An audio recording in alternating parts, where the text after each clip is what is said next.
राजनीति टुडे।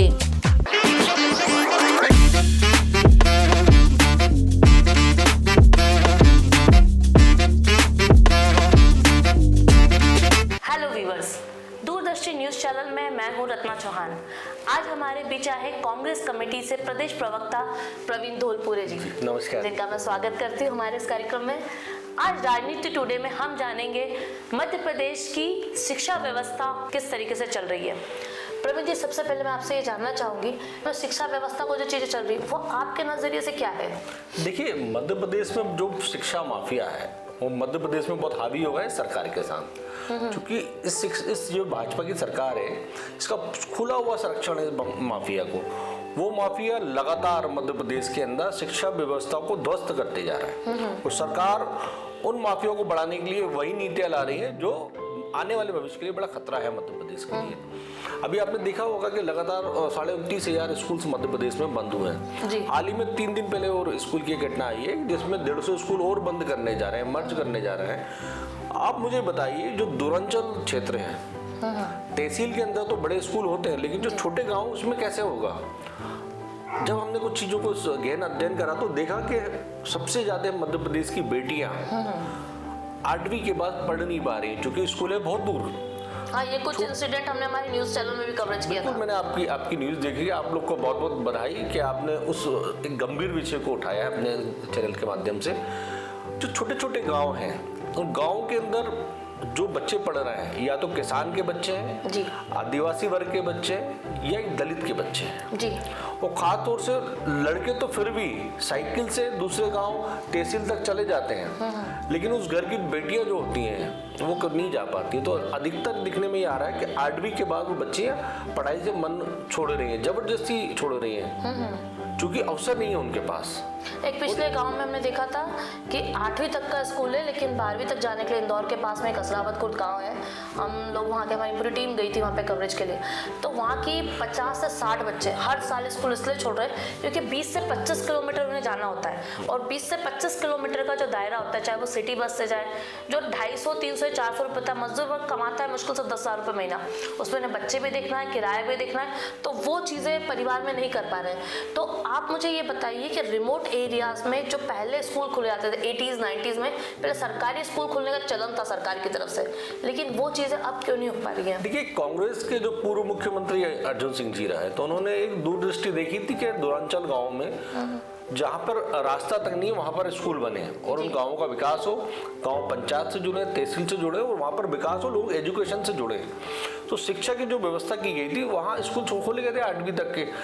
क्योंकि उसके बाद फिर सरकारें बीजेपी की रही हैं, कांग्रेस सरकार भी रही 10 साल बीच में, तब भी मर्ज किए गए स्कूल को। उनकी जो प्राथमिक शिक्षा है उनको हाई स्कूल लाया गया, हाई स्कूल से हाई सेकेंडरी लाया गया। लेकिन इन 23 साल में भारतीय जनता पार्टी जो दावे करती है बहनों को लेके, शिक्षाओं को लेके, आपको याद होगा मनमोहन सिंह जी स्कूल चले, एक हम लोग का अभियान चला था।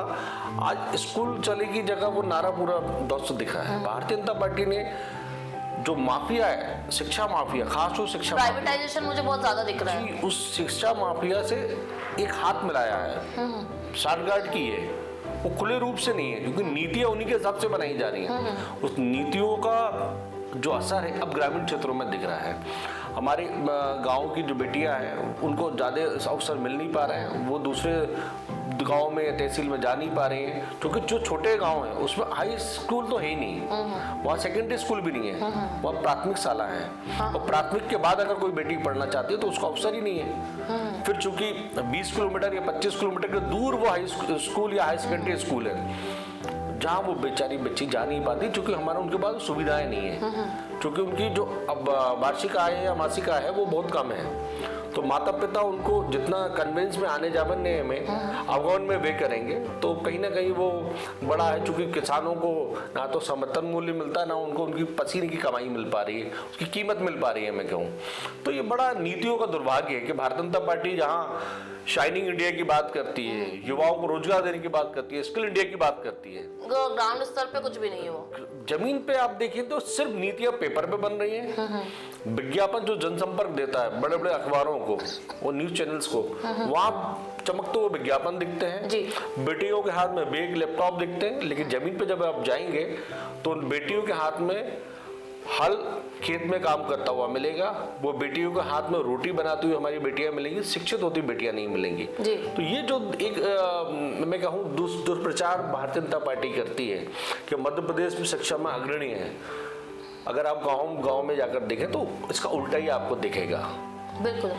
अभी मेरे को कुछ चीज़ें और समझ में आ रही है, जैसे जहाँ पे 8वीं तक का स्कूल है, पेरेंट्स क्या करते हैं, टीनेजर में जब लड़कियाँ आ जाती हैं तो 10-20 किलोमीटर तक उसको पहुँचाना, मैं ये नहीं मान रही हूँ कि स्कूल और भी है 10-20 किलोमीटर में होंगे 12वीं तक के स्कूल, लेकिन लड़कों के लिए तो ईजी हो जाता है, लेकिन लड़कियाँ जब 12वीं तक के स्कूल के लिए बाहर जा रही हैं, एक तो एव टीजिंग का मामला है, इसको छेड़खानी हम कहते हैं, कई लड़कियाँ रास्ते से गायब हो जाती है, बहुत सारे इंसिडेंट अगर हम अखबार खोल के देखेंगे सारे प्रदेश के अखबार तो कुछ ऐसी घटनाएं जहाँ पे होती है। तो गाँव में मेरे ख्याल से सर अगर मैं देखा जाए मेरे को प्रवीण जी, तो आपका SC/ST कैटेगरी का जो बंदा है, आदिवासी क्षेत्र के जो लोग हैं, और प्लस जो एक ऐसा मध्यम वर्ग जिसको कहते हैं ना, मध्यम से जो नीचे वर्ग के लोग हैं जो मजदूरी करते हैं, चाहे आपका सिलाई कढ़ाई हो गया, चाहे आपका रेती किसानी हो गया, या आपका कहते हैं ना छोटा मजदूरी हो, मिस्त्री का काम हो गया, तो वो लोग ये सोचते हैं कि यार 8वीं तक पढ़ लिया ना, बहुत है ना, तुम्हें किताब पढ़ते आ गई, अब तुम चलो भैया हमारे साथ काम करो, हम इतनी दूर नहीं भेज सकते। तो वो जो चीज़ें हम जब सोशल एम्पावरमेंट की बात करते हैं या वुमेन एम्पावरमेंट की बात करते हैं, बच्चों की शिक्षा की बात कर रहे हैं, वो हमारे देश में जो लैकिंग बिहाइंड हो रहा है, तो कांग्रेस अभी ऐसी क्या भूमिका निभाएगा कि इन चीजों से हम निकल सके? देखिए, भारतीय जनता पार्टी लगातार देश में ये बात करती है कि समानता सब में होनी चाहिए जी। अब समानता तब होगी जब आदमी शिक्षित होगा जी। शिक्षित होगा, अपना अधिकार मांगेगा। तो भारतीय जनता पार्टी की जो शाखाएं हैं, जो सोच है, जो नीतियां है सरकार की, वो नीतियां यही है कि जहां तक हो सके इनको अंधभक्त बनाया जाए, इनको अशिक्षित बनाया जाए, इनको शिक्षा से दूर रखा जाए। वो वोट भी नहीं दे पाएगा, तो ना तो उनको अपने अधिकार पता होंगे, ना तो लोकतंत्र के अधिकार पता होंगे, ना संवैधानिक अधिकार पता होंगे, ना शैक्षणिक अधिकार पता होंगे जी। और लगातार हम जब गांव के अंदर जाते हैं, देखते तो कहीं हमें अगर गलती से कोई स्कूल मिल भी जाता है तो दुर्भाग्य होता है कि वो स्कूल तो मिल जाता है, उसमें शिक्षक नहीं होते हैं। अच्छा। अगर कहीं ना कहीं शिक्षक मिल जाते हैं तो व्यवस्थित बच्चों को बैठने के लिए व्यवस्थाएं नहीं होती हैं। अगर वो भी मिल जाता है तो आप देखेंगे बच्चों के मिड डे मील में, जैसे हाल में आपने देखा है, कहीं मेंढक निकलता है, कहीं पेपर में परोसा जाता है। तो ये मध्य प्रदेश का दुर्भाग्य है। मध्य प्रदेश सरकार लगातार इनके लिए मोटी मोटी रकमों का बजट पारित करती है, और बजट पारित होने के बाद पेपर में बजट आता है, वो कहाँ जाता है ये पता नहीं चलता है। तो ये वही लोग हैं जो भारतीय जनता पार्टी कार्यकर्ता है, वो शिक्षा माफिया का एक भेष पहन के पीछे से हैं। मंत्री उन्हीं के अनुरूप नीतियां बनाते हैं, उन्हीं के अनुरूप कलेक्टर को, शिक्षा अधिकारी को दबाव बनाया जाता है ताकि जो वहाँ के मेंटेनेंस के काम है, क्योंकि कई भवन जर्जर अवस्था में है। बिल्कुल। हाल ही में आपने देखा कि कई जगह पर शौचालय तक की व्यवस्था नहीं है। अब आप सोचिए, एक टीनेजर्स की लड़की अगर शौचालय नहीं होगा तो क्या उसके हाशिया होगा। बिल्कुल। तो आप समझ सकते हैं कि इस कारण कई माँ बाप अपने बच्चों को स्कूल भेजने के भी डरते हैं। तो भारतीय जनता पार्टी की सीधी ये सोच है कि अगर शिक्षा से दूर रहेंगे तो अपने अधिकारों से दूर रहेंगे, अधिकारों से दूर रहेंगे तो ये अपने लोकतंत्र की जो व्यवस्था है उनको बदल सकते हैं। तो ये एक बड़ा सुनियोजित कार्यक्रम चल रहा है। बिल्कुल। इसके बीच में मैं एक चीज़ ये भी कहना चाहूँगी, जैसे NEP 2025 को कहा जाता है, या 2021 में जो नेशनल एजुकेशन पॉलिसी जो आई थी खास करके, उसके अंदर ये कहा गया था स्किल डेवलपमेंट के लिए काम करना है, स्किल हमको बच्चों को देनी है, ठीक है। तो स्किल डेवलपमेंट PMA का की योजनाएं वगैरह जो होती है, तो क्या ये रिमोट एरियाज में अभी तक पहुंची या नहीं पहुंची है? देखिए, जिन लोगों को स्किल डेवलपमेंट का काम पूरे प्रदेश में दिया गया, क्योंकि ये नीति थी, ये सेंट्रलाइज थी जी, पूरे देश के अंदर ये इस पे काम हुआ है स्किल डेवलपमेंट पे। जिन एजेंसियों ने काम लिया है, तो बड़ी बड़ी एजेंसियां थी, उन एजेंसियों ने उस काम को सबलेट किया है। जो हमने वर्तमान स्थितियां देखी हैं, हमने जमीन पे जो स्थिति देखी है, क्योंकि वो एजेंसियां दिल्ली, गुड़गांव, पंजाब, मुंबई में बैठी हैं, बेंगलोर की भी कई एजेंसियां थी, वो लोग वहाँ से अपना टेंडर मध्य प्रदेश के साथ मिलकर टेंडर उठा लिया उन्होंने, स्किल डेवलपमेंट के उन्होंने पोर्टफोलियो बनाया। लेकिन ग्राउंड पे जो काम होना था वो छोटी एजेंसियों से होना था। तो जिस एजेंसियों का सबलेट उन्होंने काम किया, वो एजेंसी, आपको ताजुब होगा, वो सब बीजेपी की जो एनजीओस है, इनका एनजीओस के माध्यम से उन एजेंसियों ने एनजीओस को काम दिया है। अच्छा।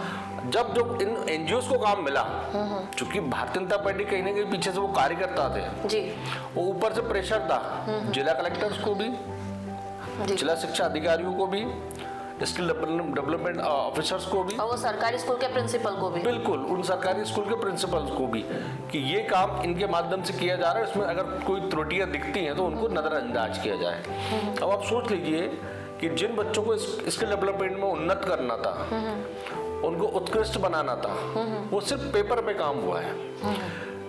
अगर मैं बात करूं आपको, क्योंकि स्किल डेवलपमेंट में कई सेक्टर्स हैं, थोड़ा सा बेसिक कंप्यूटर एजुकेशन ही आ जाता है। कंप्यूटर एजुकेशन पे हम बात करें तो आप ये समझ लीजिए कि उस जर्जर बिल्डिंग के अंदर वो जो स्कूल है, जो बरसों से रंगा भी नहीं है, पुता भी नहीं है, बैठने की कुर्सी तक नहीं है, वहाँ पर स्किल डेवलपमेंट की इस कंप्यूटर ट्रेनिंग होती है, वो कंप्यूटर रखा जाता है।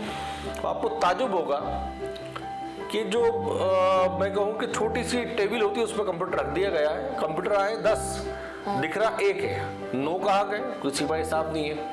अब उस जर्जर भवन में जब कंप्यूटर रखा है तो उसकी कनेक्टिविटी करने की बिजली इलेक्ट्रिकल सप्लाई के बोर्ड नहीं है।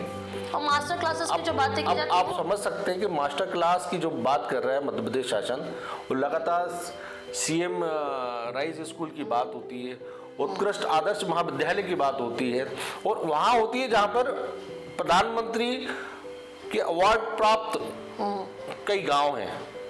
ये गांव प्रधानमंत्री आवास में सबसे नंबर 1 है, ये गांव इस विषय में नंबर 1 है, ये गांव, ये पंचायत, वो सब पेपर पे है। जमीन पे आप जाएंगे तो आप रोड की कनेक्टिविटी है, वहाँ बिल्कुल मिलेगी नहीं आपको। इलेक्ट्रिसिटी की दुर्व्यवस्था आप देख सकते हैं, अगर गलती से वहाँ लाइन है तो घंटों घंटा आज भी बिजली नहीं मिलती है।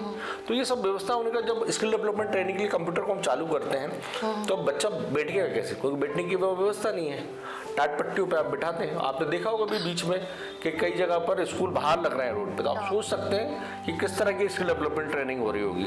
तो पूरा प्लान करके स्किल डेवलपमेंट ट्रेनिंग को पेपर में दिखाया गया है और पूरा खुला भ्रष्टाचार हुआ है। बिल्कुल, ये कहा जाए कि सेंट्रल मिनिस्ट्री की तरफ से तो योजनाएं आ रही है, लेकिन कैसे ना जिस तरीके को छान के वो नीचे तक जाके बिल्कुल जीरो हो गई है।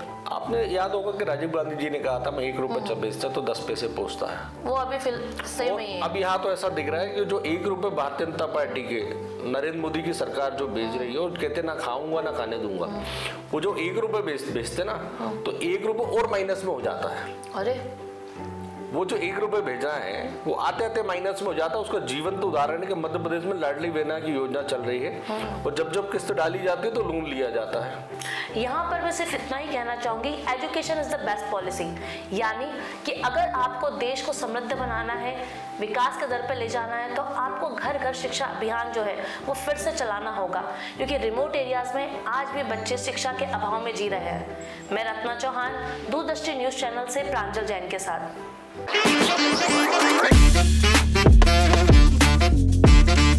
राजनीति टुडे।